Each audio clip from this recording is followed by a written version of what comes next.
much. Ladies and gentlemen of the press, as we have heard from our CS, it's true. We have had a long meeting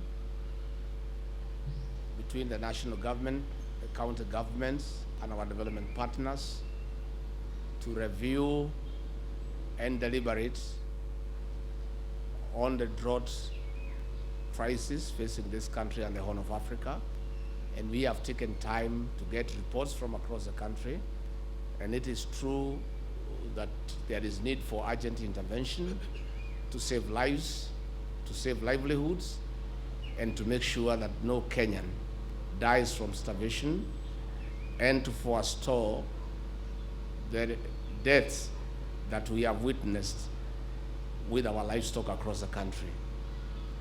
We have agreed on several interventions that the national government will mobilize resources. Our county governments have agreed to provide resources, and our development partners have agreed to support us in a big way so that we can mitigate the effects of the drought, which is as a result of climate change and other factors. In a nutshell, there are several strategies that we have come up with, and one of them is that there has been a lack of coordination between the national government, the county governments, and our development partners, resulting to duplication of the various interventions. We have agreed that county steering teams are constituted and made operational. That will be chaired jointly by the governors and the county commissioners, and all the state and non-state actors will be members. And all those who are involved in the humanitarian intervention will be members of those committees. Because of the urgency of the required interventions, those committees have been convened for Tuesday in all the affected counties under the chairmanship of the governors, with the help of the county commissioners, to appraise the situation and identify the needs and the interventions that are so required, and come back to the National Secretariat that is domiciled here in my office for intervention and supply of relief food. We want to thank our governors for agreeing to put money aside to partner with the national government and our development partners as a part of the mitigation strategy to help the people of Kenya who have been affected by the drought. We have agreed that all water agencies across the country have mobilized 100 water buses that will be deployed in all the areas that have been badly affected to assist in getting water to human beings and livestock, so that we can address the water shortage that is prevalent in those areas.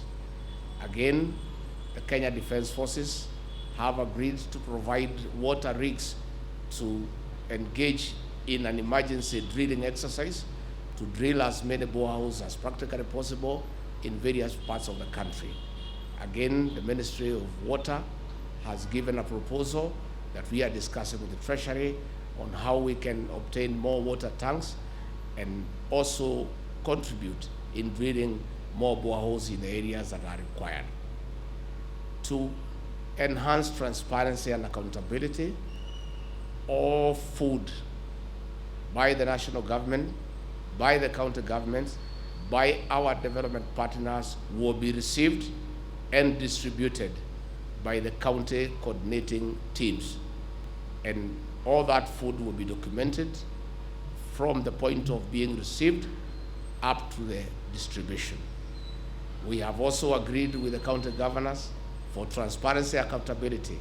All food purchased by the county governments will be surrendered to the coordinating teams so that all players are well appraised on what has been provided and in the manner in which it is distributed.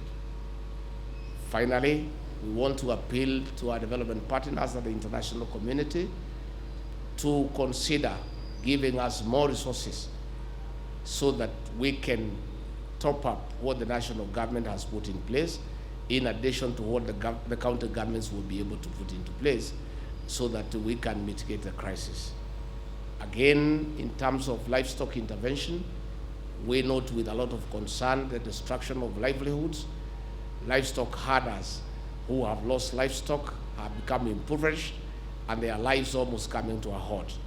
As a part of the mitigation, we have agreed with the Kenya Meat Commission and the Kenya Red Cross within the ambit of the county coordinating teams that we shall purchase livestock for slaughtering and distribution to the needy population for feeding, and at the same time, we prepare corned beef for distribution to the schools so that our children are able to go to school without failure.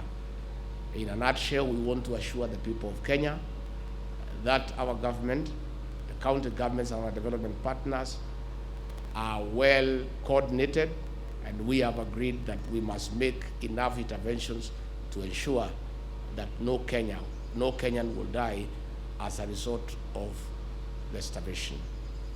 We want to thank President William Ruto for being very proactive with this matter. This meeting has been convened at his request, and he has directed that every 10 days we meet so that we can appraise the situation and make the necessary interventions and keep him informed. For the purposes of the media and the Kenyan people to know what is happening, we have agreed and we have requested the Kenya Defense Forces to assist us to set up a command center in this office that will regularly brief the media and the people of Kenya on the interventions that are being made and the drought situation in general, so that we all move in the same direction. And this being a public matter, the public and the press is entitled to information on a weekly basis. So with those few remarks, I want to say thank you.